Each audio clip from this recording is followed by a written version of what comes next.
So, you're the Merc demon that possessed me. You know, I kind of figured you'd be different. You know, shorter, mustache, wearing a Prussian war helmet. I am an otherworld omnipotent being. Do you really think I would have to confine my form to that of a character in some ridiculous youth entertainment program? Surprised you know anything about Rainbow Bright, considering you effed up the references with all your other minions. I mean, really? The ultimate warrior with a gun? Whatever it took to ultimately find your location and bring you out into the open. You and your friends set me back severely in my desire to bring despair to this entire planet. Granted, I was still able to hurt both you and many of your colleagues all at once by corrupting those in charge of your big video server. Seriously? You're telling me you masterminded the Blipocalypse? But that never stopped my desire for vengeance on you in particular. You, who I thought would be the perfect vessel, but which I was expelled from thanks to the efforts of your friends. It took me years to sufficiently build up my power and track you down, and your constant relocation did not help matters. But fortunately, I was able to find the help of another of your humans here to ultimately locate you. Admittedly, sending the swordsman first and alone was not the best plan, as it tipped you off and allowed you to be prepared somewhat. As such, once I created my new soldiers, they could not breach your defenses, so they could only distract you, while one helped me patch into your telecommunications line. Once that was taken care of, using a facsimile of the wrestler to draw you in and capture you through that line was fairly simple. And now at last I have you, and the next phase of my plan can commence. And you! We all knew that you were a douchebag, but seriously? Selling yourself out to an evil demon like this? He gets to spread despair all over the world, I get my revenge on all the mods that stiffed me on tips? I really don't see the negative side here! Yes, I shall give him what he desires. Once I have assumed my full form, and shall be able to wreak my vengeance across the entire world! All shall fall into despair, not just one! But to do that, I must take the abilities you possess. You need mass sarcasm to help you take over the world? Do not play games with me. You have possessed a creature with phenomenal cosmic powers for years, and have completely squandered that. Well, semi-phenomenal, nearly cosmic, and I don't possess her! Genie is a free being! I shall deal with the issue of how to extract the powers from the Djinn. All you must do is turn her over to me. And if I don't? Something tells me there's not much you can do to me personally if you had to summon an undead pro wrestler to abduct me through a computer monitor. Maybe. But perhaps I could leave my accomplice to have his fun with you.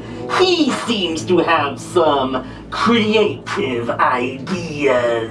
And you should also think of who I just might go after next. Other friends and colleagues you know of who my servants may go after as well. My rise is inevitable, and your choice to suffer will merely delay it. You have 15 minutes to divulge that which I demand from you. I suggest you make good use of your time.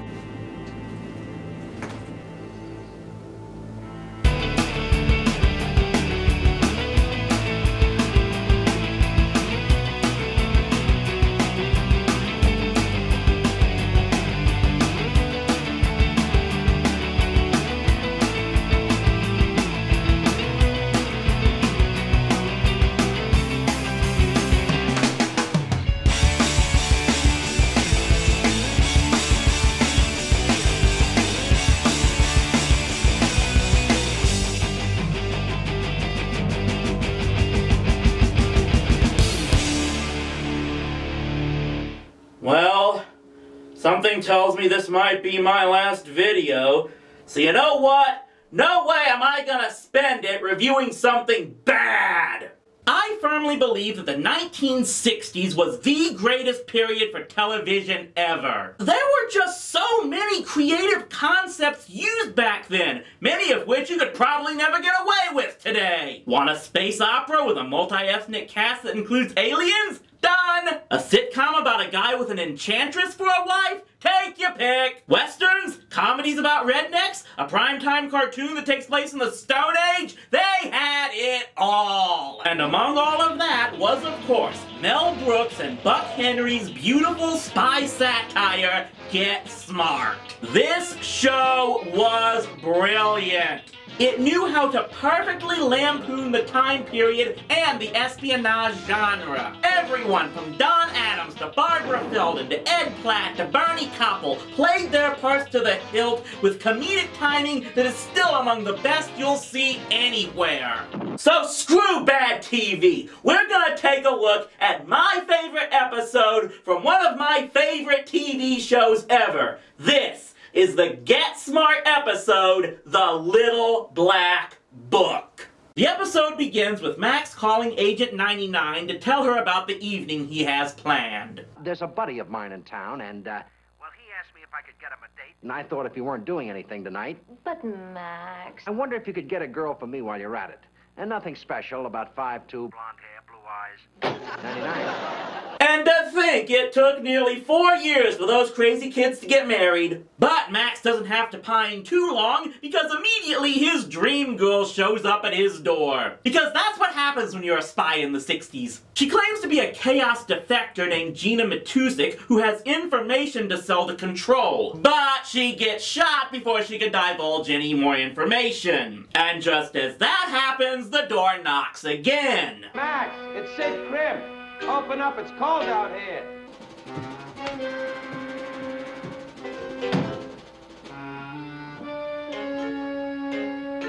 And thus we're introduced to Max's old army buddy, Sid Krim, played by Don Rickles. What's it, Sid? Hand grenade! I got it! I got it! Holy cow. What was that? You're in some kind of trouble. Don't be ridiculous. I'm not in any trouble. I know. Gang wars. You're in the racket. So much of the first act has Sid tripping pretty much every single booby trap that's in Max's apartment. I was almost blown up by a hand grenade. I was netted like a trout. I was almost shish kebab with this, and I come in here now, and I find you having a powwow with your shoe. Yeah, Max's apartment has more lethal weapons in it than a WWE ring. While Max goes upstairs to talk to the chief about what happened with Matusik, Sid finds the black book she dropped, and finding it full of women's names, starts calling one for a date. Of course, he's actually calling chaos agents. Well, what should I do? Let him think you're Nancy. Okay, Max. And I've got a cute friend named Zelda. Okay, meet you at the Pen and Quill. Oh, great. This guy calls the wrong number and gets a double date with 2 femme fatales, but Mickey James never even answered my letters. Action City. Oh, this is going to be great.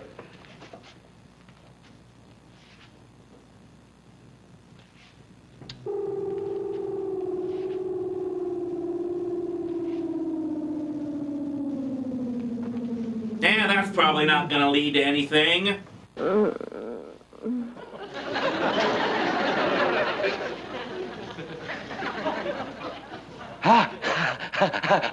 You are a dingaling.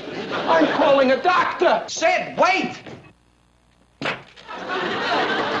For me, the really special thing is how Don Rickles completely makes this episode. He made guest appearances in other shows during the 60s, but many of them had him playing a loudmouth, abusive jerk, as would be expected. Here, he's pretty much a goofball, and it's kind of neat seeing that he could branch out a bit like this. When we're out with the girls tonight, don't talk into the shoe.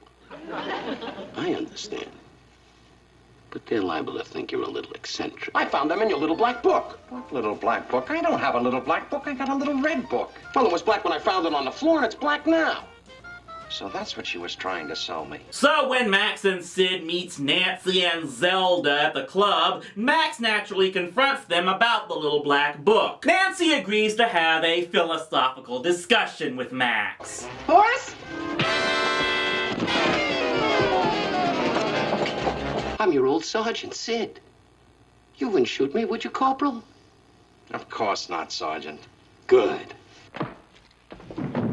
See, this is why you never tell people your secret identities. Not because you could put your loved ones at risk, but because they just might be geeks that aid your enemies without knowing it. Don't tell me you gave him the book. I gave him the book. I asked you not to tell me that. So now Max has to prove to Sid that he's a secret agent so that Sid will help him track down the girls and the book. So he takes him to Control Headquarters. And I think this was the only episode where we actually see anyone drop into headquarters from that phone booth. Yeah, they couldn't spring for making it a real elevator. Even in the 60s, the government didn't care about infrastructure. When Sid still refuses to believe what Max is, even after getting affirmation from the chief in '99, they can see that perhaps the only way to convince him is to contact the President of the United States himself. And yes, the hotline to President Johnson is built into a Longhorn. Hey, just be glad Gerald Ford isn't president yet. You don't want to know the effort they had to take to catch, kill, and stuff a Wolverine. I'll make you feel at home. Mmm. Bloodsuckerlight. Blagen. Bless night. Good night. Well, do you believe us now, Sid? What are you standing around for? Let's get the barbecue on the road. Part 1 of the episode ends with Sid now trying to convince Max to let him go with him on his mission, with none of them knowing that Nancy and Nameless Killer number 126 waiting for him outside. Really, does Max's apartment have rent control or something? Because you would think he'd want to move someplace where Chaos doesn't know he's there. What does this do? Release the lions? The old Maxwell Smart silhouette on the window shade trick. That's the second time Chaos has fallen for it this month. Now, to be honest, it is at this point where the episode kind of drags. First off, they really overuse the old trick running gag in Act 1 of Part 2 until they mistake real policemen for Chaos agents and get arrested. And then the rest of the act is about Max and Sid being stuck in court at a police station, with Max trying to stop Sid from blowing his cover, but he finally has to relent to Control's lawyer, temporarily deputizing Sid so he can get them both out of jail. Now repeat after me. How can I repeat after you? I can't hear you. It's a secret oath. Oh. First thing you know, you'll have me patting my head and rubbing my stomach to qualify for the job. You've been letting out secrets. Things do pick up again in the second act of Part 2, when Max and Sid look for the Maestro's hideout, and we get to see more of how well Adams and Rickles work off of each other. When I saw that car bearing down on us, I happened to notice that it was a 1967 sedan. Now, a 1967 sedan has a clearance of 15.5 inches. When we're lying flat, we have a clearance of 15.25 inches. It was a 68. I don't wish to discuss it anymore. They track down the Maestro, who is apparently an orchestra conductor with a Tchaikovsky obsession who moonlights as Chaos's #1 assassin. Again, that's the kind of stuff they did in the 60s. Well, at least he's got good taste in music. Nowadays, we gotta deal with villains who have a passion for Rebecca Black. And because it's a spy comedy, they have to be executed in the most ridiculous way possible. You are familiar with the 1812 Overture by Pyotr Ilyich Tchaikovsky. When they recorded this, they used real cannons. Now, the final crescendo of these cannons will trigger this cannon, and will be the last thing you will hear.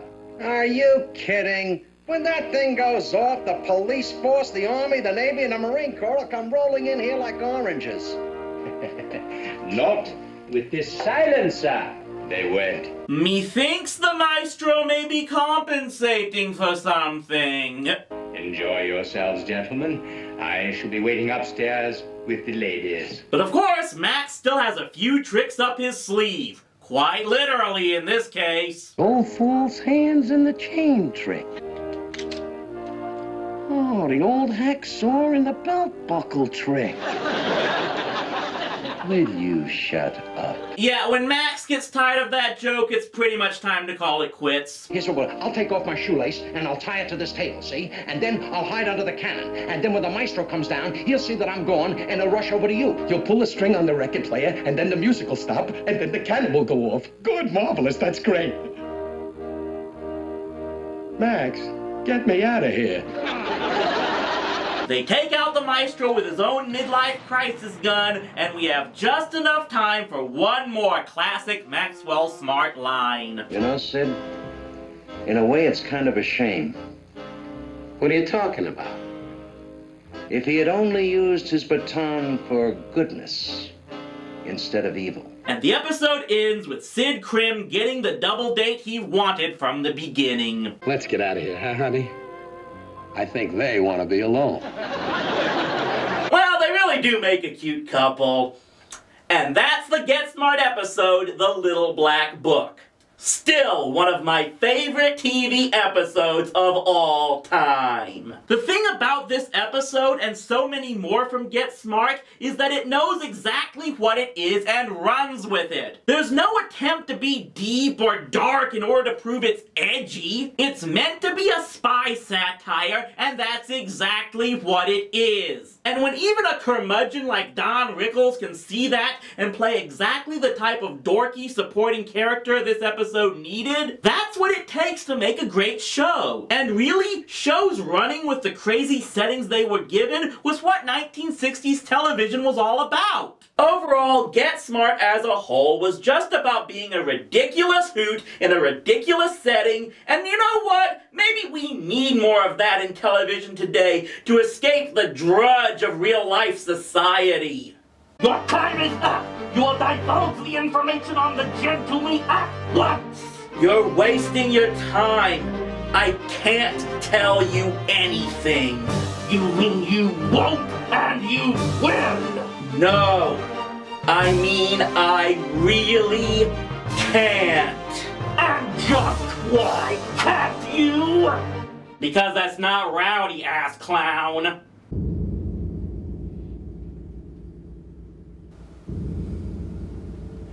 Think we've bought him enough time? I'd say the cavalry should be coming in just about... Viva la revolution! Revolution who's revolting! No, not gonna go there. Could use a little help here, guys! Sorry we took so long. Hopefully it wasn't too unbearable for you. I've been surrounded by CM Punk fans at a house show. This was downright peaceful by comparison. Though the real struggle was having to wear these all the time and keep talking in your voice straight to my throat. What is this? Well, it's actually very simple, Mr. Murky. You're an idiot. Did you really think I was just gonna sit around and wait knowing that another evil force was finally coming after us? Admittedly, sending your piss-poor Highlander ripoff surprised me, and I had no idea who or what could have sent it. But then Mr. Pizza Guy tipped me off that you were recruiting him into his den of evil to help him get Jeannie from me. So that's when I began bumping up the security at home, knowing you would try something. And when you sent your rip-off putties, that's when I knew I was going to need more help. It's time. I need you. Once I explained what was going on, the Mark here was perfectly willing to finally come home, and we could set my plan in motion to use him as a decoy and take you by surprise. Unfortunately, we didn't find out in time that you bugged my landline, otherwise I might have been able to block it, so points for you getting the jump on me there. We lost contact with the pizza guy after after that before he could tell us your location. So plan B was to keep the charade going and make it look like it was me you taken, hoping that the Mark and the pizza guy would buy us enough time to find you. Admittedly, it took longer than we hoped because we mistakenly thought you were in some other dimension and not set up shop right here on Earth. So yeah, I owe Stupidian here some thanks for steering us in the right direction and helping us figure out what it is you were. I refuse to run and hide from something like you ever again! If anyone is going to take over the Metroplex, it's going to be me! You made too many flaws in your plan, Mr. Merc Demon, or whatever the hell it is you are. You failed to understand that even the most vicious of arch foes and enemies could unify to stop the one force that could destroy them all. Your own arrogance and failure to comprehend humanity has left your plan in shambles. And you haven't even realized that this entire monologue has just been to distract you while the cats have been setting up bombs to blow this place to Kingdom Come. You wouldn't dare! I am omnipotent and cannot be destroyed by such easy methods! But there is no way you will be able to get out of here in time! You would only be destroying yourself and your friends in the process! Oh crap. You're right. Man, if only we had something like a magical being that had been told to blink us out of here 2 seconds before the bombs went off. What? Ciao, Bambino! Bow, bow, bow, bow, bow, bow.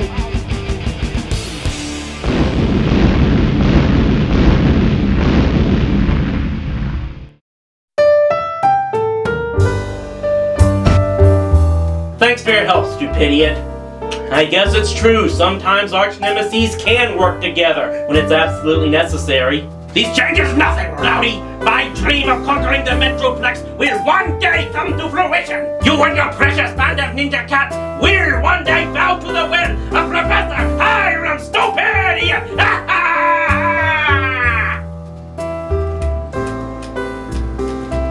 Oh, stupid trash, partner! Good, now I gotta take the train all the way back to Dallas! Curse you, Rowdy thief, for living in Dallas County! You too, man. You know, you're not really the sociopath you make yourself out to be. Like I would really give someone a hot sauce enema because they complain they didn't get enough pepperoni. Yeah, I say a lot of vulgar things and make grandiose threats, but doesn't necessarily mean I'm gonna carry them out. Some people gotta have a sense of humor, for crimini's sake. You're just a big old softy underneath. Huh, you're right. Maybe I'm starting to mellow out a bit. Nah! Well, you can rest assured that so long as you deliver here, I'll always have good tips for you. Not for much longer. I'm thinking about getting a job where I can deliver stuff and they really won't have a problem with me being an asshole. Maybe with UPS. Welcome back, man. We were really worried about you. I needed the time to get my thoughts together, but I'm glad I'm back. It was lonely out there, not knowing who my friends were, wondering if I'd ever see someone I could trust ever again. These are some pretty scary times, and at times like these, we have to know who our real friends are and stick by them. So you gonna take back your show? We'll have to wait and see. I don't know if I'm ready yet to get back into your crazy reviewer world. But what about you? I mean, you just stopped an evil demon from trying to destroy the entire world. What do you internet reviewers do to celebrate something like that? I don't know. You want a marathon watch Star vs. the Forces of Evil? I'd go with Saturday night's main event myself, but what the hey?